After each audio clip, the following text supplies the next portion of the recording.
My name is Emily, I am 28 years old. I have been married to Daniel for 5 years. He is 30 years old now, he is my husband. He is a kind man, he is soft-spoken. He is calm and patient, he never raises his voice. He never insults me, he never ignores me. When I get sick, he takes care of me. When I feel tired, he brings me food. He makes tea for me in the morning. He cooks dinner when I am late from work.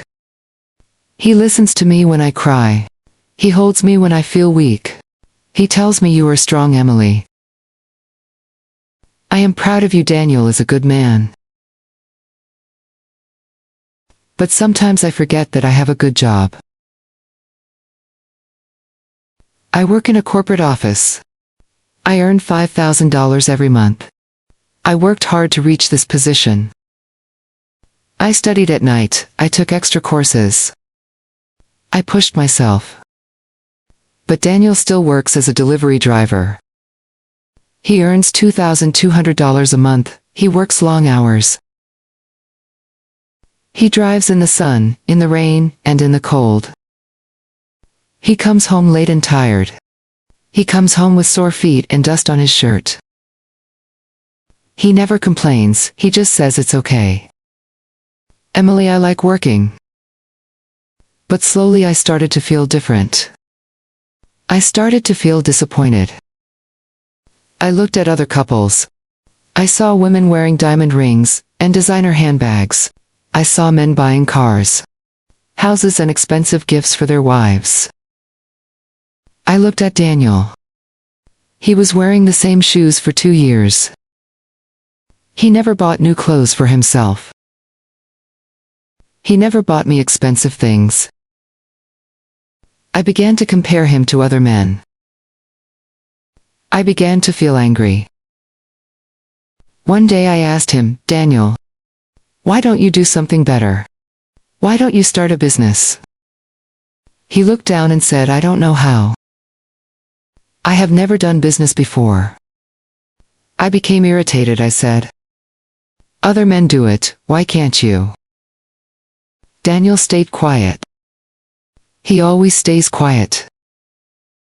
He looked at me, but he didn't say anything. His eyes looked sad, but I didn't stop.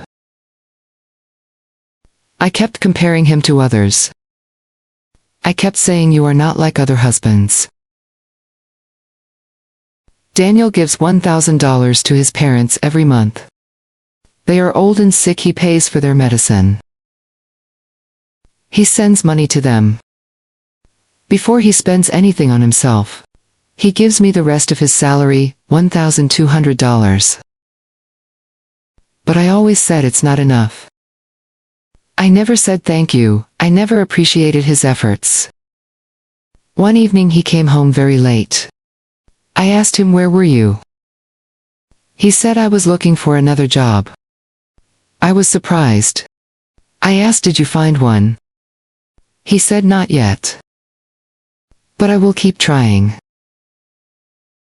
The next day he left early in the morning. He came back after sunset. He looked more tired than usual. He didn't smile, he didn't talk much. After 1 week he told me, I found a second job. I will work at a restaurant at night. I will earn $2,000 more. I said, good job. But I didn't ask how he felt. I didn't ask if he was okay. Daniel started working both jobs. He woke up before sunrise. He worked all day, he worked all night. He came home when I was already asleep. He had no time to talk, no time to laugh. No time to rest. One night, he came home and went straight to the bathroom. I heard something fall. I ran inside, he was sitting on the floor. His face was pale, his hands were shaking. I screamed, Daniel. What happened? He looked at me and said, I am just tired, I feel dizzy. I called a cab and took him to the hospital. The doctor said Daniel was exhausted.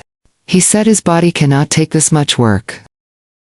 He needs rest, he needs sleep. I sat beside his hospital bed. I looked at his face, his eyes were closed. He looked peaceful, but I felt broken.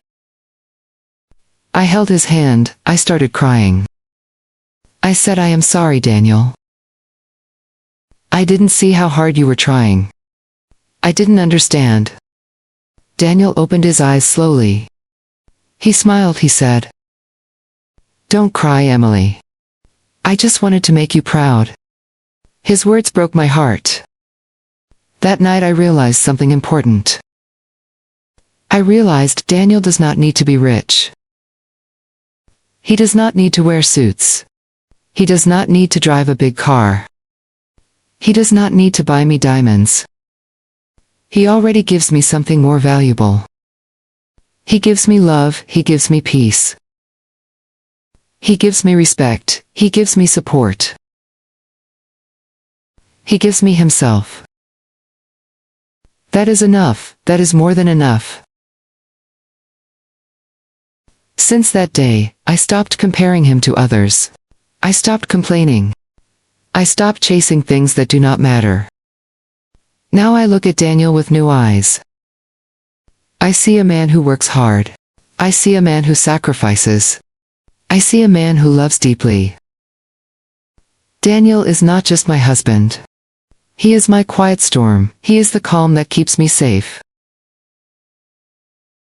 If you felt this story in your heart, please like, share and subscribe.